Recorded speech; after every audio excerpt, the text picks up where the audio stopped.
Salam Mas Bro dan Mbak Bro. Kemarin kan kita udah buat dua video. Di mana video pertama kita ngomongin gimana membuat sebuah desain tanpa memakai Photoshop, dan yang kedua kita juga ngomongin gimana mengedit satu video tanpa skill Adobe Premiere dan Adobe Illustrator gitu. Sebenarnya dua rangkaian video ini adalah rangkaian video gimana kita mau buat satu konten tanpa kita harus susah-susah gitu. Ini kurang lebih dua videonya. Gambarnya yang pertama gimana buat video di Instagram tanpa skill editing, dan yang kedua juga gimana cara membuat sebuah desain sertifikat tanpa menggunakan Photoshop. Nah, karena dua video ini akhirnya kemarin kita juga buat sebuah training gimana memakai sebuah tools namanya Canva. Nah, berdasarkan modal Canva itu akhirnya kemarin kita sudah buat pelatihan nih sama teman-teman di sebuah startup namanya Hello. Nah, mereka sedang bertugas untuk membuat sebuah konten. Kita kemarin arahkan mereka untuk buat konten di video. Kenapa kemarin kita buat konten video? Karena pertimbangannya gini, kita tunjukin sebentar ya, biar Mas Bro dan Mbak Bro ada gambaran.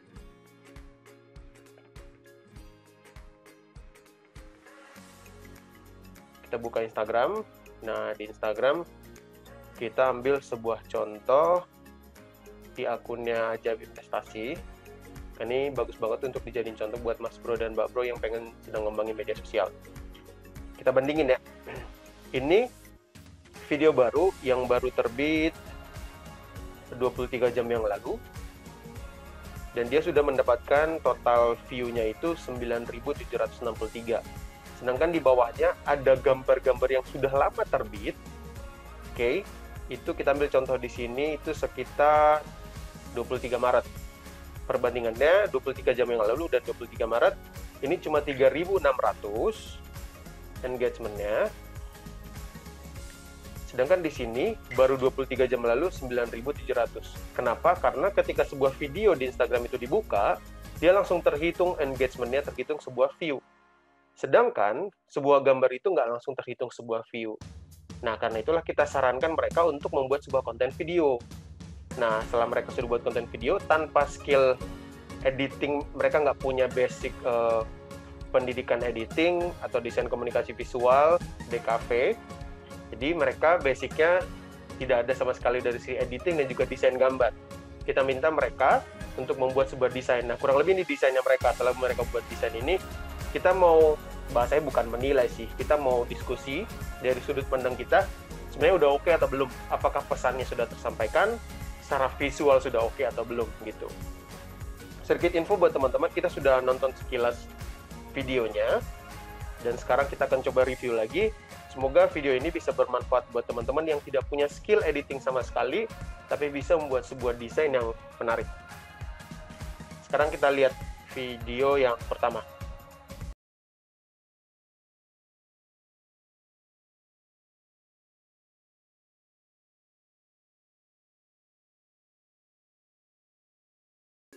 Oke, tampilan videonya sekilas. Sekarang kita ulang lagi.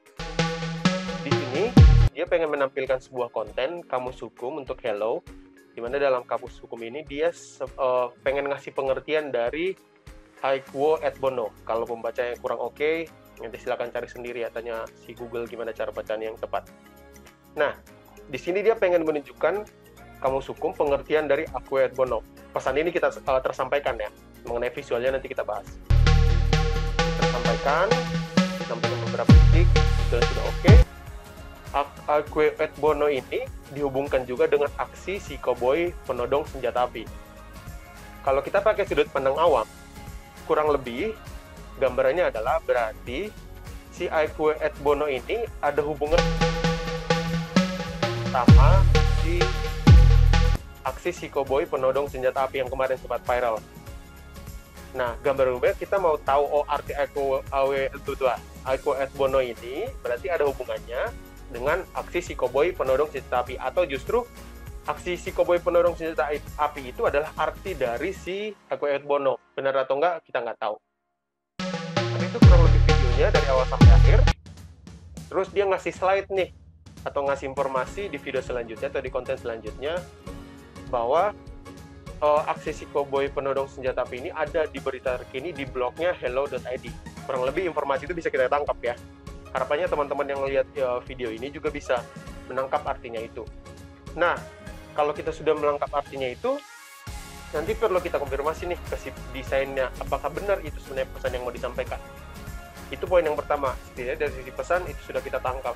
Nah, terus dari sisi visual, buat saya secara pribadi, karena sudah mengerti cara gambar brandingnya,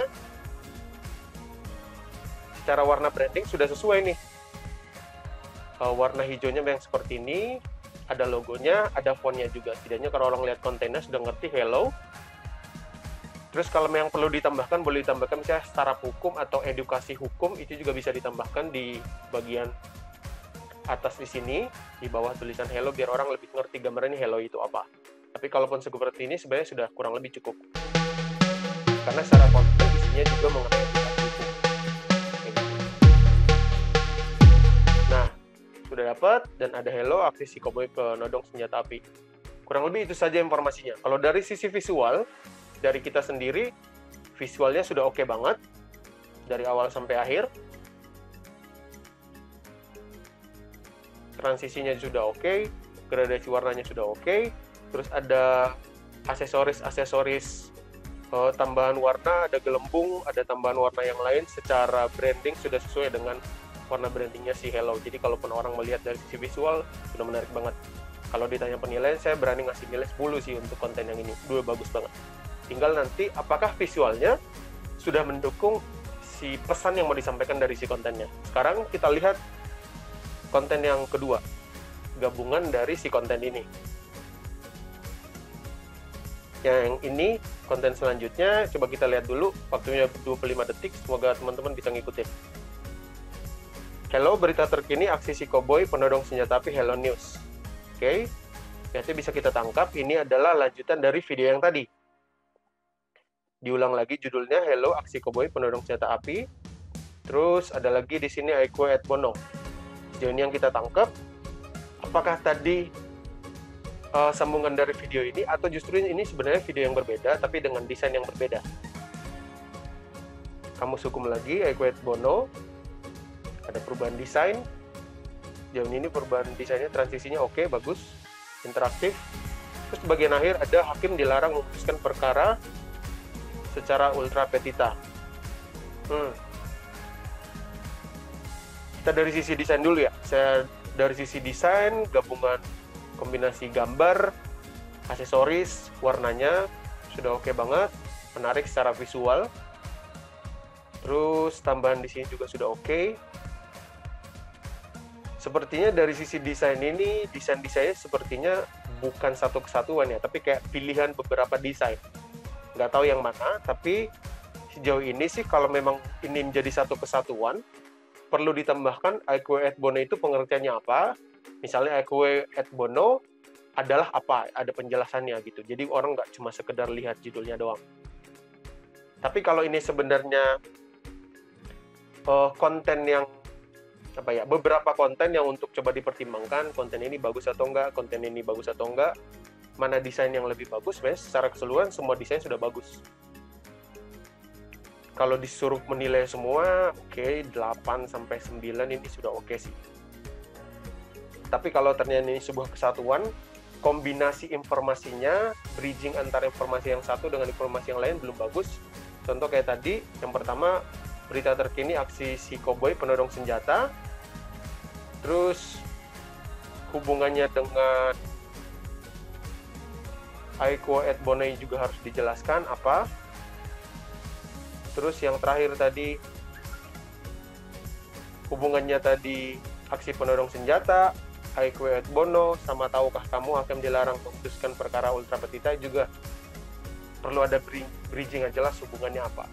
Tapi kalau ini secara terpisah sebenarnya 3 kontennya, aksi si koboi tadi, Aiko et Bono, dan tahukah kamu ini, kalau ini berbeda sebenarnya sudah bagus desainnya. Tinggal ini bisa dijadiin template untuk konten-konten yang relatif sama. Misalnya konten yang berhubungan sama Hey tahukah kamu, terus konten-konten kamu hukum, dan konten-konten viral yang ada saat ini. Kalau ini dijadiin 3 grid sebenarnya secara kesinambungan sudah oke banget gridnya. Tinggal kita lihat kalau dia secara terpisah sudah terposting, apakah ada hubungan yang bagus antara tampilan desain yang di sebelah kiri, tampilan desain di tengah, dan tampilan desain yang sebelah kanan secara grid kalau kita buat menjadi grid yang terhubung ke atas. Maksudnya grid itu seperti ini.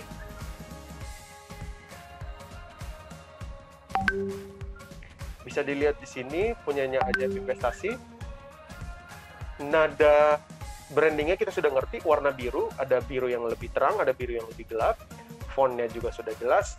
Jadi kalaupun ada perbedaan-perbedaan desain di dalamnya, buat mata kita nggak masalah, karena secara branding, secara visual masih enak tetap dilihat. Warna putih, biru terang, biru gelap, sama ada warna kuning emas itu masih tetap enak di mata gitu.